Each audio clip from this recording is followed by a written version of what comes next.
Well, good afternoon, everyone. It is great to be back in front of you. Great to see a lot of familiar faces in the crowd.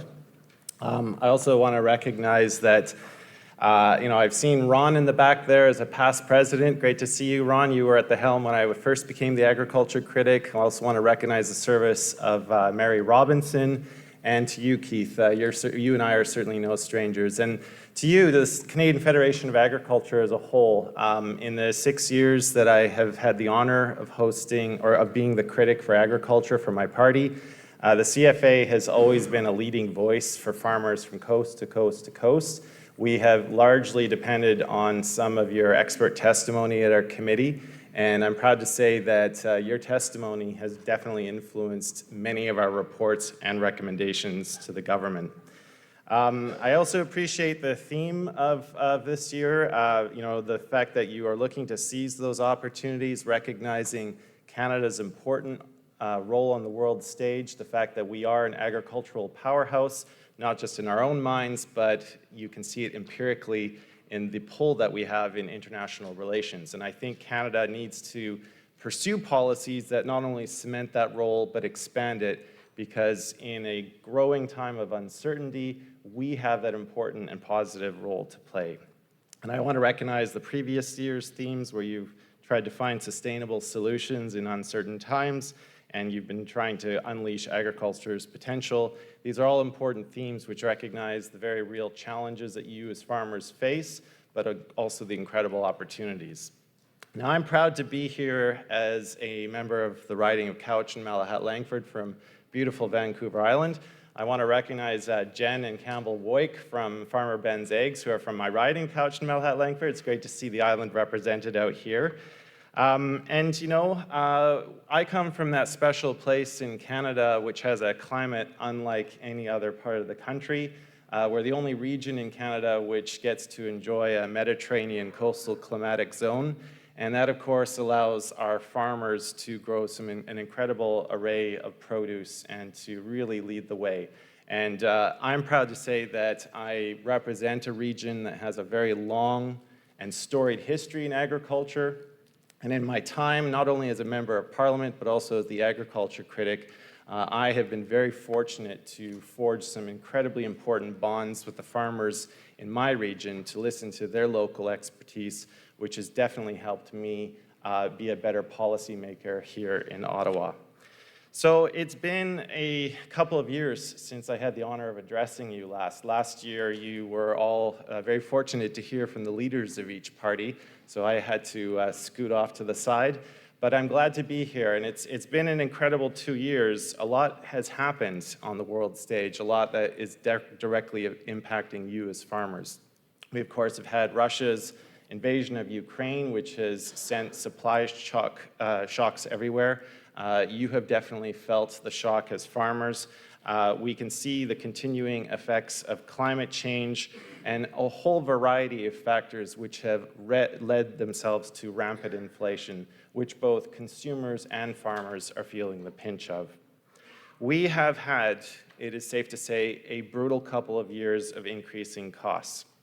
We have heard from you at our Agriculture Committee about how those input costs are forcing your operations to really play with very fine margins and the struggles that your members have had. We've heard that message loud and clear. And at the other end of the spectrum, we have certainly heard from our constituents, people who have to go to the grocery store each and every week and are making that difficult decision both on the quality of food that they're purchasing, but also the quantity. We know Canadians are struggling.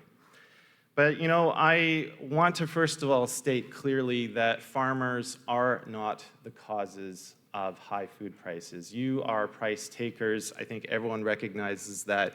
And that if you look at the entire spectrum, the whole supply chain that exists when we try to get the food from the farm to the factory to the fork, you are obviously taking prices which are given to you. And in many cases, you're struggling to make that level income.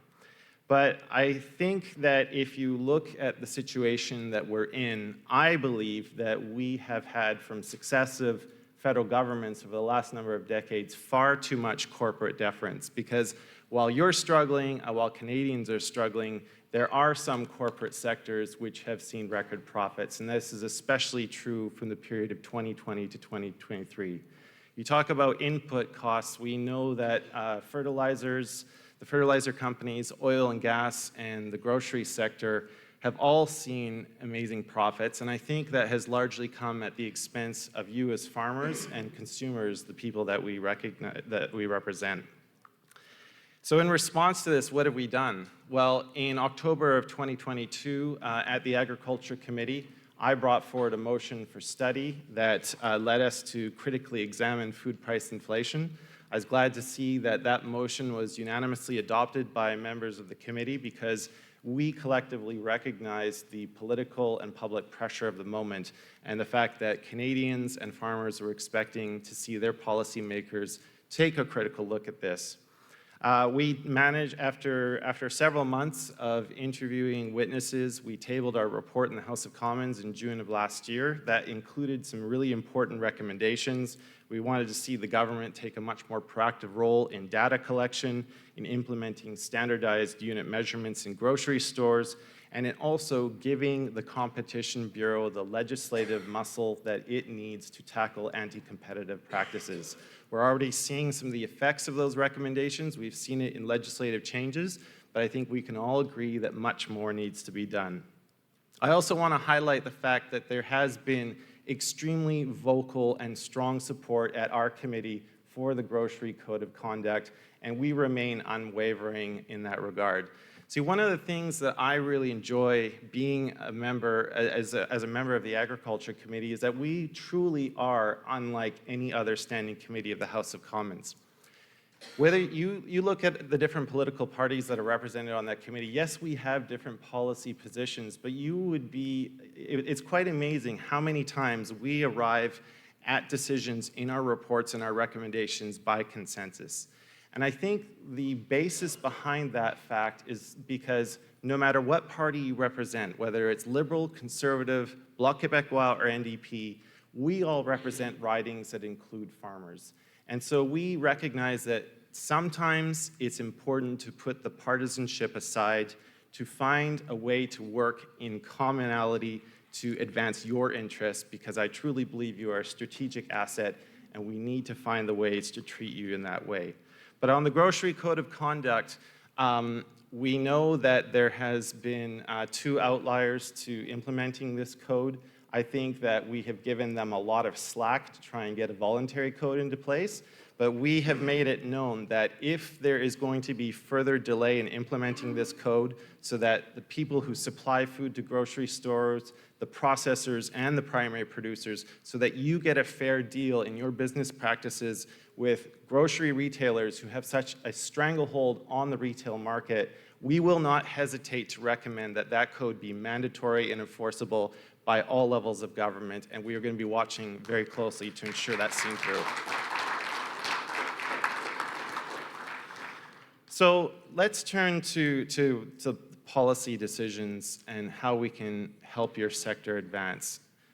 Since I've been in this role, I've always been guided by a theme of how can we build a system that is more resilient to the massive changes and shocks that have come your way and which we expect to come your way in the future. How can we overcome those challenges without being completely overwhelmed by them? I also want to say that there has been a considerable amount of discussion on Bill C-234, and that is a bill, of course, which would not have passed the House of Commons if it were not for the NDP supporting it. And I just want to tell everyone in this room that on behalf of the NDP caucus, our position on that bill is that we will honor our 3rd reading vote in the House of Commons, and we intend to reject the Senate amendments to it. And I say this because when you do a careful reading of that bill, you can see it is in the spirit of the original Greenhouse Gas Pollution Pricing Act, which already has significant exemptions for farming activity, machinery, and farm fuels. And I believe that when there is no commercially viable alternative for farmers to switch to, we need to give them a helping hand up, and I believe that bill is in the spirit of that. Now, I know from experience that farmers are incredibly wary of an Ottawa knows best approach, but I do think there is room for the federal government to offer leadership and a sense of national direction in terms of agricultural policy. And that involves partnerships, involves celebrating and highlighting the good things that farmers are already doing. So rather than talking down to you, it's about having you beside us and helping develop that policy every step of the way. We've already heard talk of a sustainable agricultural study. I think that's important. I think we need to see the programs, systems, and regulations in place that will support your ability to grow food while adapting to climate change and the increased impacts from wilder weather. We also, and I want to thank Keith Curry, your president, for mentioning this at committee, I would really support your efforts to see a critical input strategy developed, because I know that over the last couple of years, input costs have been anything but stable, and they are an incredible source of frustration and pressure for your group. So I would like to see us explore that detail further. And I also think that when it comes to our soils, I mean, we talk a lot about what farmers can do and how they're already part of the solution. I think we need to follow in the example of what countries like Australia have already done, which of course is a big agricultural producer, and their federal government is showing leadership by having developed a national soil strategy, because they recognize this is a resource which is the key to agricultural success, and they're recognizing it for the strategic importance that it is. So in conclusion, I just want to say that, when I was a tree planter in a previous life, I did it for 8 years, I worked for a company whose motto was continuous improvement. And I think that very much is a lens that we have to apply to federal policy when it comes to agriculture. I know that a common complaint from you is that it seems that no one comes to talk to you before policy is developed, and that you're not really given the chance for meaningful input when it comes to that policy making.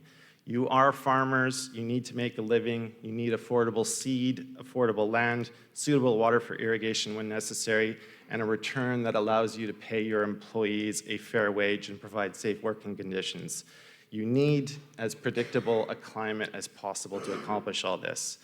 I pledge in the continuing time that I have as the agriculture critic to work with you on building those policy points. I want to thank the CFA for being the strong voice that it always has been, and I appreciate seeing the many people in this room who have been such strong leaders for their respective farming sectors, whether it's on one coast or the other or in between.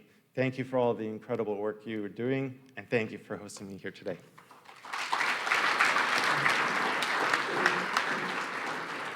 Thank you so much.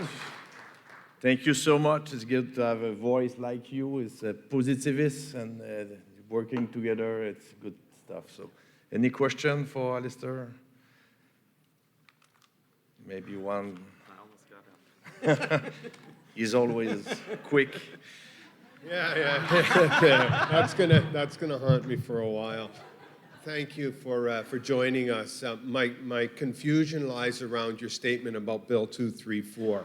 I'm a flower grower. I represent ornamentals. I have a lot of friends and comrades in other agricultural sectors, and we were eagerly anticipating having the carbon tax removed from our heating, the barns, greenhouses, and all of that, and the grain drying. So I don't understand when you explained where your position was. I didn't understand it. So can you clarify what you're saying in regards to defeating the amendments? Does that mean that the original bill comes back up and you're going to promote that bill as it was put together originally? Yeah, so right now the bill is back in the House of Commons with a very substantial Senate amendment, which I think effectively guts the main intent of the bill. My position is that we are going to support the motion that rejects those amendments, and we want to see the original version of the bill that was passed by the House of Commons to pass Parliament and make its way to the Governor General's desk for royal assent. Thank you.